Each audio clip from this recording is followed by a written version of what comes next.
Hey, what's going on everyone? This is Matthew with the Pentagraphics channel, and today we're going to be talking about lever arms, specifically the Rogue 50 cal trolley shorter 35-inch variant.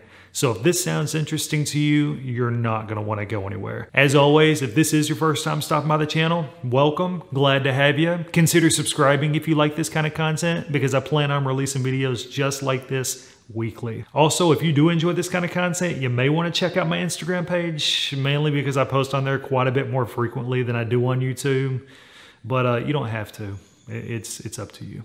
Now, with all that being said, let's get started with the video. So starting with purchasing these arms, when you log onto the Rogue website, you're going to be faced with either getting the Monster version or the Monster Lite. Obviously, I have the Monster rack, so I went with the Monster. Secondly, you've got the option of either getting the longer arms, which are 48 inches, or the shorter, which are 35 inches. Once you make your selection and you complete your order, Rogue will ship out the trolley system in a total of 5 boxes, or at least that's how mine came. One box contained both the arms, then you get a box for each one of the handles, and then a box for each one of the trolley mechanisms themselves. My order arrived in great condition, other than an end cap on one of the handles. It looked like it had been smashed in during shipping, but reached out to Rogue and they replaced it, no problems at all. As far as the installation process, it's not difficult at all in my opinion, but hopefully with what I'm going to show y'all guys and then following the instructions that come along with the trolley system, you'll be able to figure it out. I'm not going to go into too much detail, but I do want to show y'all just in general some of the pieces and kind of how they all fit together and operate. So I got a text from the wife. Turns out the daughter has another tooth coming in. Awesome, go Emma.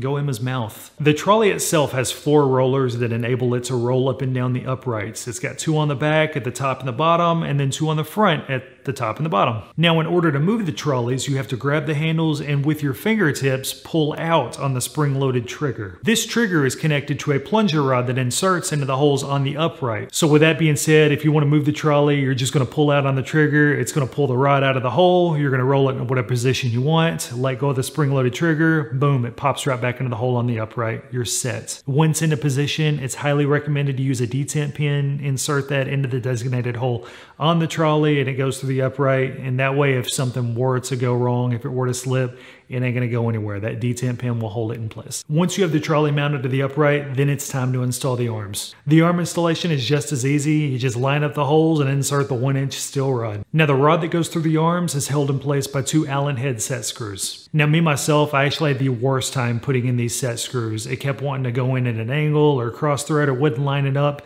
So be very careful whenever you're doing these. Make sure it feels like it's actually turning in the hole like it's supposed to before you go torquing it down. And now that the arms are in place, it's time to install the handles. The handles are easily attached. You're just going to run the welded on pin on the handle itself into the arm, flip the whole thing down, and then run the bolt through it. And the bolt includes like a knurled finish on the head of itself and then the nut. So no tools are required during this step.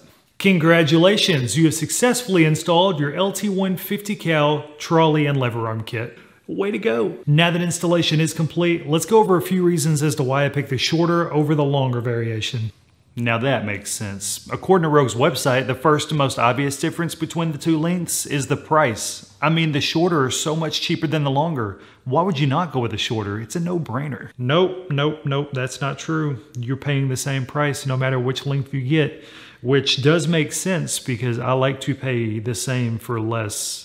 What? You are paying the same price for less length, less material, which makes no sense at all, but it is what it is. What do you do about it? Cry. Getting past the lack of price difference between the 2 lengths, the main reason I went with the shorter is because I wanted to rest them on my flip down safeties when in use. Now I know you can utilize safety spotter arms on the outside of the rack as well as the lever arms, and yes, it does work to a certain degree.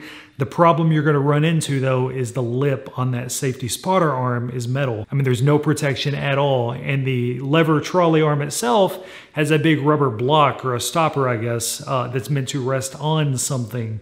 So you're really not taking advantage of something that's meant to protect the lever arm by resting it on the actual metal lip of the safety spotter arm. That being said, I know you can wrap something on that little metal lip that I'm talking about to protect your trolley arm.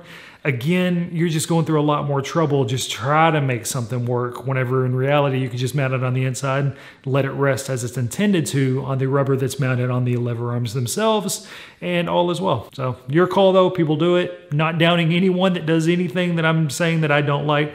Just me personally, I'm not gonna do that to these things. All right, so I know I keep talking about using my flip down safeties to rest the arms on, but if you have strap safeties or heck, even pin pipe safeties, you can also use those as well. Another reason I purchased the shorter arms over the longer arms is because honestly, the longer arms just seem a little too long. To me, the longer they are, probably the more awkward they are. Granted, like I said, you are paying the same amount, so it just makes sense to get the longer ones, just get the most for your money.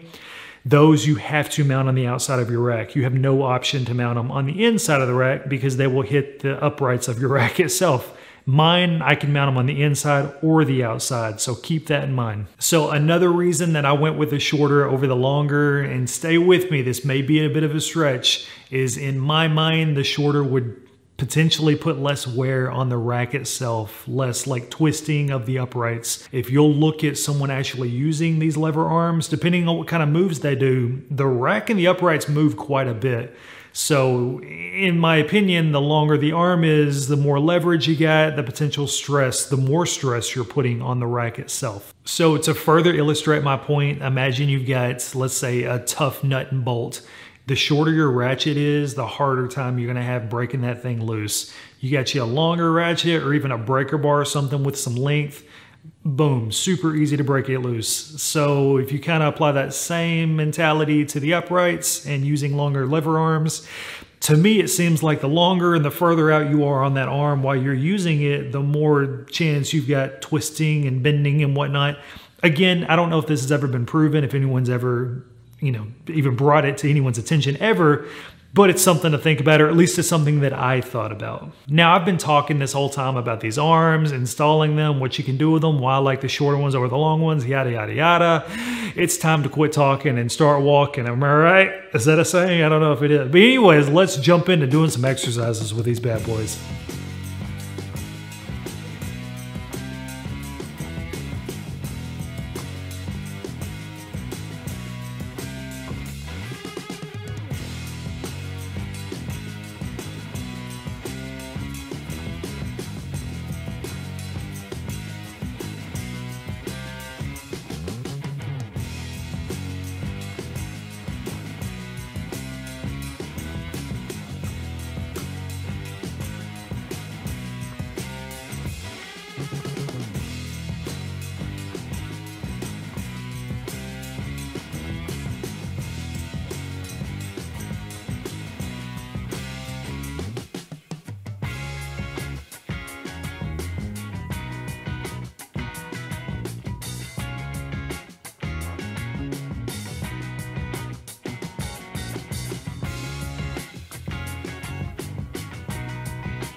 All right, everyone, that's all I've got for y'all. Hopefully in this video, I was able to maybe answer some questions y'all might have had, maybe sway you one way or the other in case you were maybe on the fence about getting the shorter versus the longer arms.